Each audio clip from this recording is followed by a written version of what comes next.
The Retro TV Show.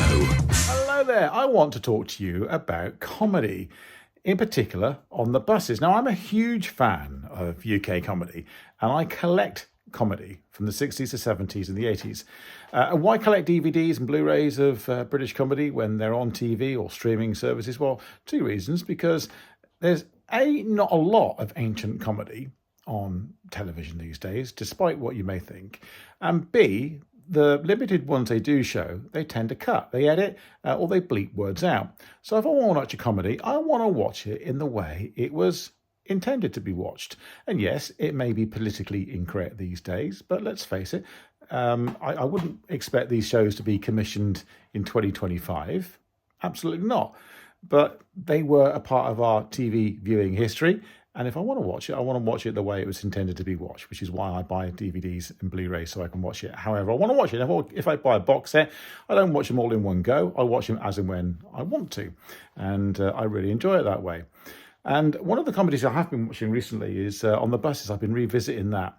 And yes, I know they still show that on the TV these days. The one behind me is an episode called Boxing Day Party, which is unique in the way that Arthur, the character played, the Arthur character, comes completely out of character. There is a scene involving, should we just say, Olive, who is slightly drunk, slightly worse for wear, and the Arthur character completely comes out of character, which is brilliant. And that's the reason I enjoy this one so much. But On the Buses was very, very unique in its way. And again, it does get frowned upon quite a lot, as a lot of 1970s comedy does in 2025.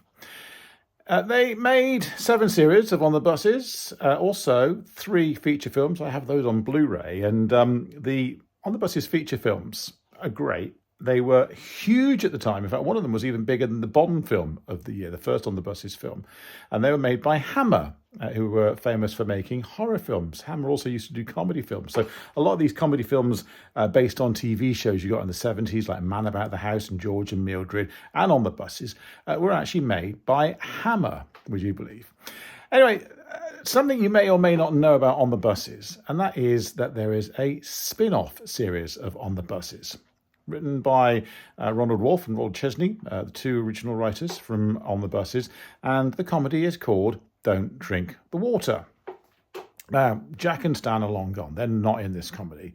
However, Blakey is the actor who plays Blakey. Stephen Lewis is in it as Blakey. And let's face it, Stephen Lewis, no matter whatever he's in, whether it is On the Buses or whether it's his Smiler character from Last of Summer Wine or the character he played in Oh, Dr. Beecham, basically it's just Blakey on a different TV show, possibly with a different name.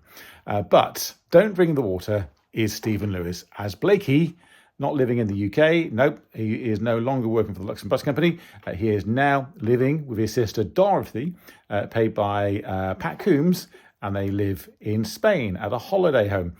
Can I just say, again, this is not for the light-hearted. If you get easily offended, don't watch it. If you want a bit of slapstick comedy, and it's not the strongest comedy you're ever going to watch, but if you want a little bit of slapstick, then I thoroughly recommend it.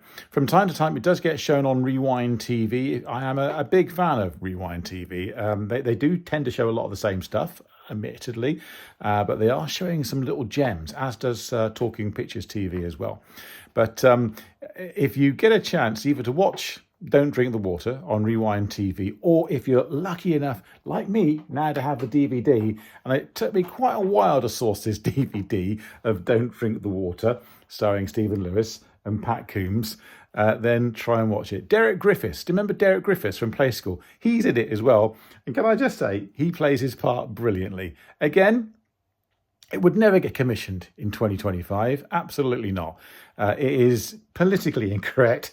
It's not bleeped out. The scenes aren't cut.